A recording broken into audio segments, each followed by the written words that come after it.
In the late 1980s and early 90s, after the Memorial Society was founded, relatives of victims of the political repression were coming to Memorial every day. I have heard hundreds of stories told by these relatives. There was one concern that recurred from one story to another. A deep regret about the absence of memory of the repression in the family. Such a person would come to Memorial to get help, to regain memory. At that time, I noticed one thing. There were visitors, children and grandchildren from many different families. Repressing the broad social spectrum of society, from the Communist Party and the military economists and workers, scientists and artists, engineers and teachers, victims of decolonization and victims of deportation. Only one social category had not been represented. There were no children of persecuted priests. To be accurate, one or two grandchildren of priests did come. It led to a very sad understanding that the process of destroying memory profoundly affected the clergy. The social group that was almost completely eliminated at the end of the 1930s. Until the late 1980s, the memory of the anti-church persecution was banned within the Russian Orthodox Church, loyal to the Soviet state. An important question arises, what impact did this official oblivion have in the inner church life? The official church leadership denied the Gulag and the fact of the anti-church persecution. The persecution against the church was never mentioned, neither the theological works nor in sermons. Under these circumstances, the memory of the persecution went underground. It was left to the church dissidents and marginals. Another question, have the church and believers learned any lessons from that oblivion? It is known that after the era of Julian the Apostate, Christianity had strengthened across the Roman Empire. It is possible to talk about strengthening of the faith in Russia after 60 years of apostasy. Under today's very different historical circumstances, the text published by the Russian Orthodox Church highlight the cases of high fidelity to the religious tradition.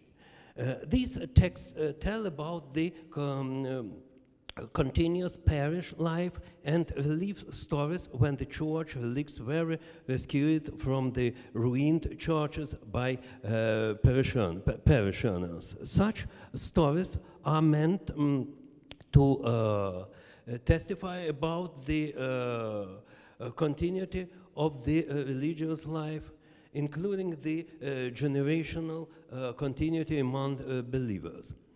This continuity is seen as justification of the compromise and humiliating concessions made by the church to the anti-religious state in order to secure the existence of the Moscow Patriarchate. One can say it was preserved in exchange for the obedient silence about the victims. It should be kept in mind though that the most places in Russia there was no succession of the church life. It is interesting to compare and maybe even to link two historical narratives. One of the official church narrative of the church history after the Great Terror, the other history of the same period should be local, written by secular historians, independent researchers, tracing the ruined sites where the church history ends in the 1920s, 30s. It ends with the arrest and execution of the priest and the demolition or desecration of the church building. For many years, the official church, in line with the Patriarch Sergei's declaration of loyalty to the Soviet state, had been silent about the scale of the entire church persecution. Thus, the memory of faith itself had been distorted.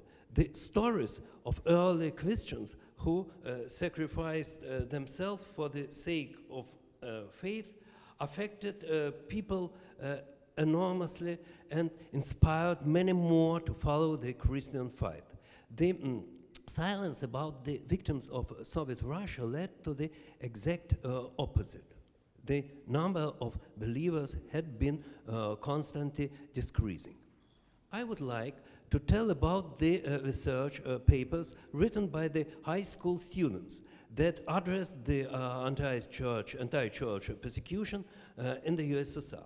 These papers were submitted to the academic competition for high school students, a person in history, Russia in 20th century. This competition has been organized by Memorial since 1999. During these 19 years, I have served on the jury panel and an expert on the history of the church and religion. I have read many hundred papers concerning religious history from students from all over Russia, including from remote villages and small towns. Almost invariable, these studies contain stories of the Russian Orthodox temples either demolished or ravaged, as well as accounts of the tragic fate of persecuted priests. The students' research is mostly based on family stories and oral history in interviews with the fellow villagers. The main category of respondents are the author's grandparents. The first decade of the Memorial School competition from 1999 to 2008 was the time when the older generation of the grandparents was still alive.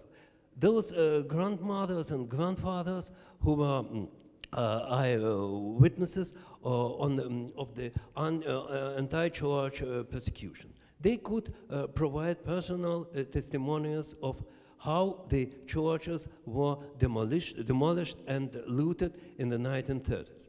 In the recent decade, the grandparents of the students represent your younger generation, which can only relate stories they have heard from their parents.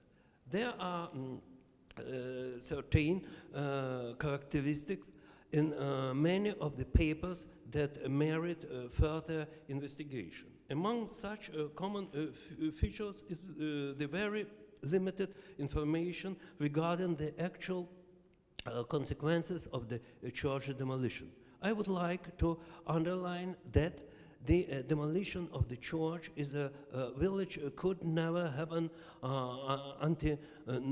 unnoticed. The church in a village or town is often the main building from an architectural and cultural history perspective.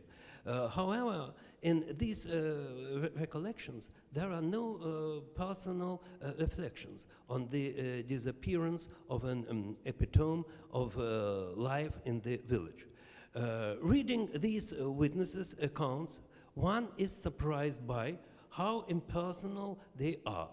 One can assume that the unwillingness to remember the details stems from the prolonged fear of the persecution or retaliation and or feeling ashamed of what had been done. Using the psychologist terms, the memory of the traumatic experience is being repressed. Another observation, there is a general indifference towards the disappearance of the church life that had existed for many centuries. The respondents do not express any particular regrets. The respondent mostly narrow their recollection of the church persecution to details about how the former church buildings had been utilized. Here is one example. A student from the village of Borki, the Novgorod region, tells about two church buildings. One was built of wood in the 17th century. The second one was built on stone in the 18th century. I quote, "The original intention of the local authorities was to turn the wooden church into a recreational club. But the building was too old and fragile to serve as a dance hall. During the occupation, the Germans used the wooden church as a canteen. In the stone church, they stored munitions. Then the Nazis used it to shelter horses and soldiers. A German sniper was guarding from the bell tower. The direct artillery fire knocked him down. The bell tower went down as well. When the Soviet tanks had to cross the river, the army leadership ordered to dismantle the church to use the stone for building the crossing. The church was dismantled, but the crossing took place at the other location." The end of quote. Another essay written by the student from the village of Shestakovo, the Kemerovo region, also tells the story of the local church. I quote, "In 1934, the Shestakovo church was closed. The bells were removed, the furnishings were looted, and the church building was used to store corn. In the early 1960s, the church was reconstructed into a village club. People came here to see films or to dance. Alcohol was consumed on the spot, and smoking was also frequent. On February 1991, the former church building caught fire during the celebration of the Fatherland Defenders Day. It happened because someone tossed out a spent cigarette. Nowadays, the area where the church stood is taken over by wild grass. The only remains of the Archangel Michael Church are two wooden crosses and a fragment of the altar column. They are displayed in the local school history classroom. There are also a photograph of a tractor driver where the church is seen in the background of the image." The end of quote. In most cases, the history of the faithless time fits in a few lines. Here is another important observation. There is the complete lack of information about what happened with those faithful and what happened with their faith. How could they live without prayers and rites, without books and icons, without religious holiday? Most of the time, the information about the persecuted priest ends with the execution. It is as if the priest had no family, no neighbors, no parish. It remains unclear what had replaced the church for the former parishioners. Had they continued observing religious traditions in ways at all? When the student's researcher works solely with the memory of the fellow residents, only the bare minimum of information is being available. Here is the case when two students from the Kostroma region attempt to learn more information about the local priest. The students were not able to find out almost anything about the fate of this priest, even though the local were very willing to help.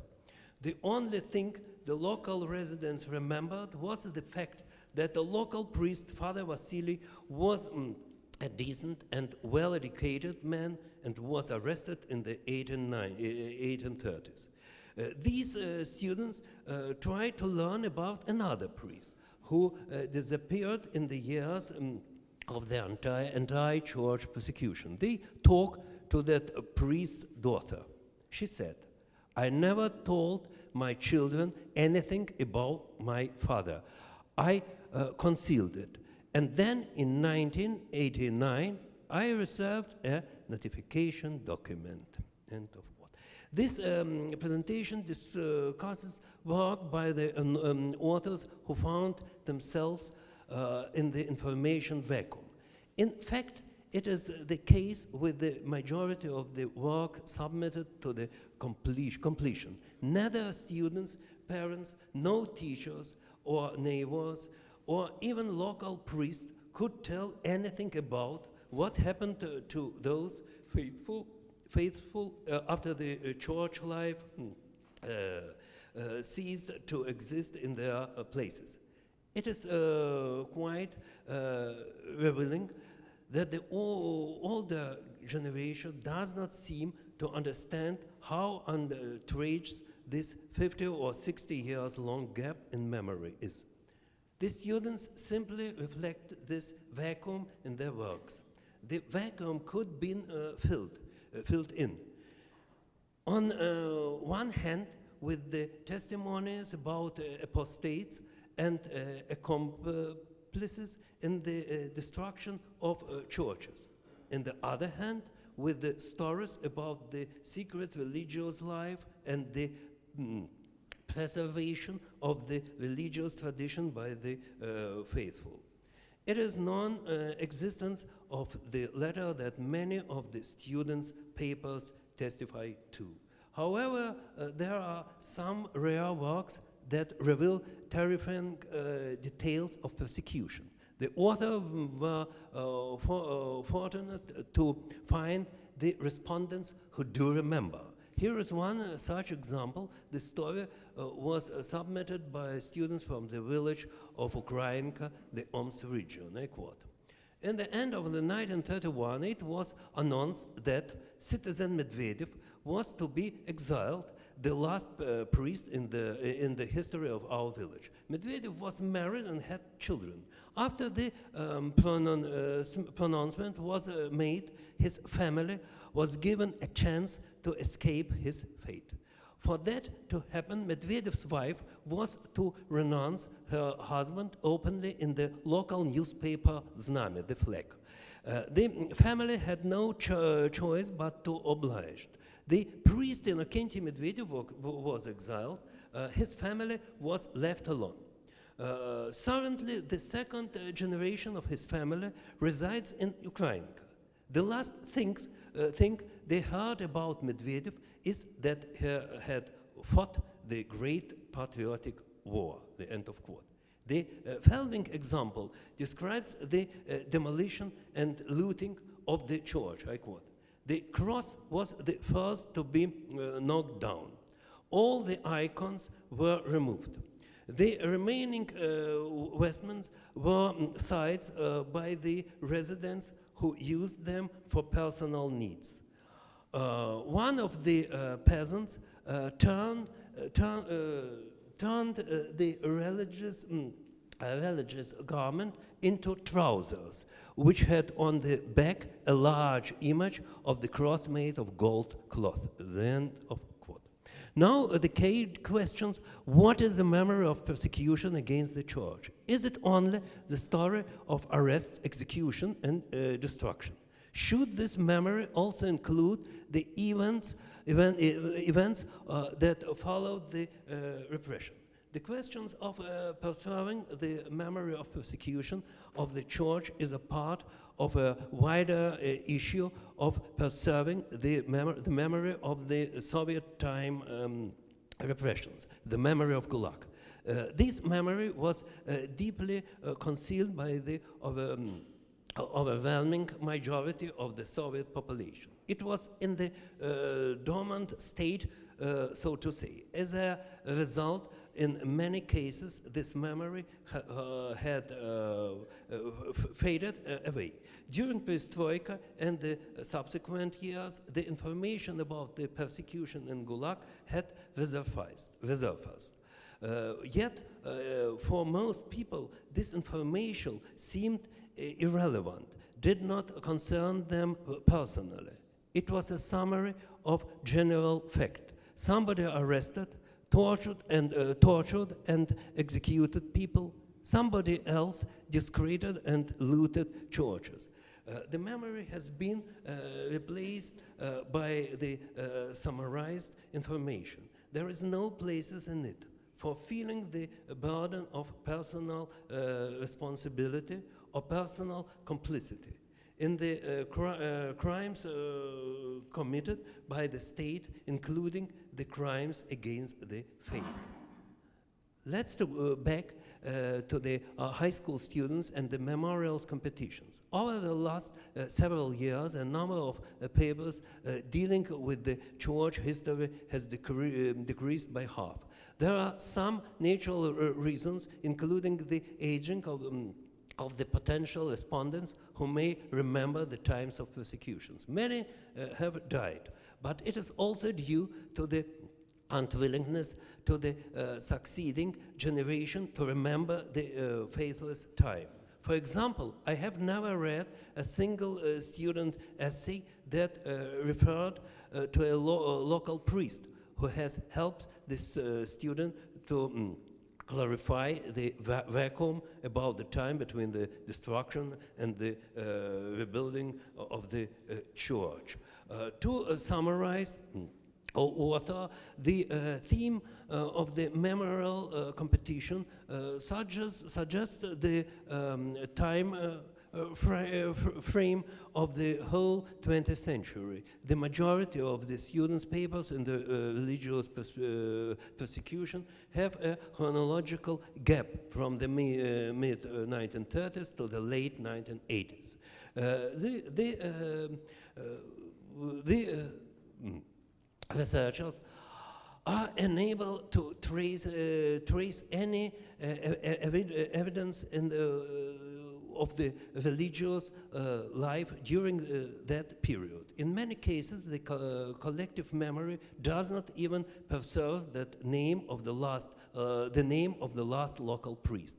In the site where the church once stood, remain an empty spot. People try to arrive it and walk around because it is the place where something evil had happened. In order to continue on living near such a place, one has to dislodge that knowledge of the terrible thing from the consciousness from memory and from everyday life. The research conducted by the high school students bears testimony to the memory of the lack of memory. A proper metaphor of this is one particular image that is repeated in students' paper. Wild grass has taken over an empty place where the church once stood.